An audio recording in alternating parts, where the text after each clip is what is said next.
Frédéric Bernard. Bonjour.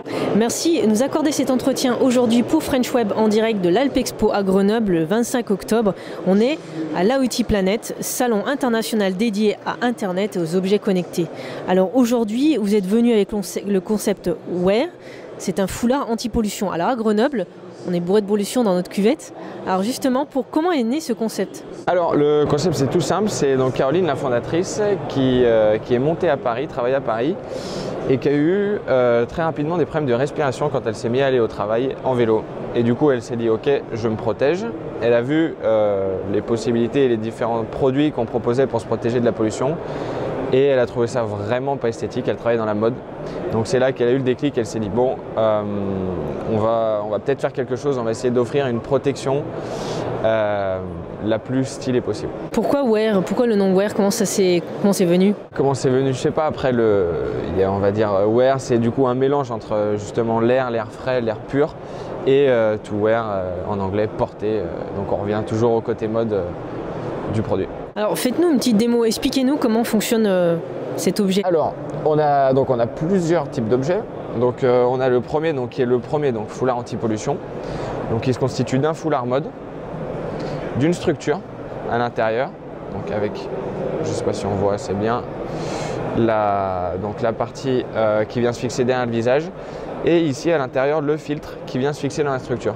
Donc le but vraiment c'est de faire un foulard qui va venir avoir l'étanchéité la plus propre possible sur le visage pour que l'air qu'on respire passe par le filtre et l'air qu'on expire sorte par la membrane, et du coup tout ce qu'on respire sera filtré à 99%. Il y a une étude scientifique au niveau de la santé de la personne? Oui, bien sûr. Alors en fait, là on est encore en phase de prototypage, mais évidemment quand on lit les journaux, quand on voit un petit peu dans les médias ce qui se passe autour de la pollution, on comprend très vite que l'heure est grave. Et c'est-à-dire que les chiffres parlent d'eux-mêmes. Il y a énormément de pollution à Grenoble, vous êtes vous connaissez sûrement. À Lyon c'est pareil, dans toutes les grandes villes, Paris aussi, etc. Et justement le fait que la pollution soit invisible, on a tendance à l'oublier, alors que pas du tout. Si on prend le vélo le matin pour aller au travail, si on se déplace, elle est présente. C'est juste qu'on ne la voit pas et on la sent. Si on est un peu fragile, on a des problèmes de respiration très rapidement. C'est la première fois que j'entends parler de ça, hein. C'est le premier objet anti-pollution. Donc évidemment, ça a sa place aujourd'hui en 2016. Et justement, votre place ici à cet événement? Alors, parce qu'il y a toute une partie plus digitale. Donc ça, c'est le produit en lui-même qui va vous protéger de la pollution. Il va être accompagné d'une application, donc qui va s'appeler Superman, et qui sera là pour vous aider à mieux vivre avec la pollution. C'est-à-dire qu'elle va vous envoyer, par exemple avec la géolocalisation, vous envoyer des notifications quand vous rentrez dans une zone plus polluée.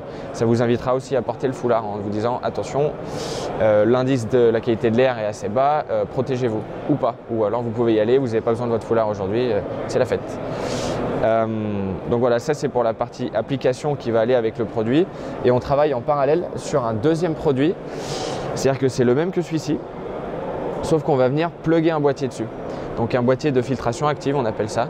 C'est-à-dire qu'il va filtrer l'air et envoyer une surpression d'air dans le masque pour vraiment filtrer d'autant plus l'air qu'on respire, et aussi envoyer une surpression et apporter une sensation de légèreté quand on porte le masque, et éviter la sensation d'étouffement qu'on peut avoir en pédalant un petit peu fort ou en s'essoufflant avec un masque sur le visage.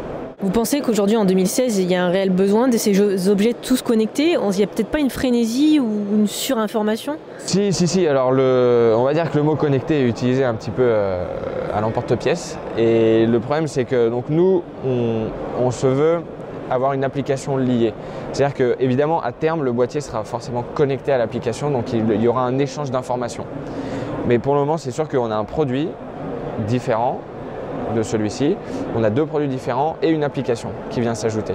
Donc automatiquement on va être dans une dynamique digitale, mais c'est sûr qu'il ne faut pas non plus utiliser le mot connecté à tort et à travers. Frédéric, merci pour ces informations, et puis merci aux internautes qui nous suivent sur French Web.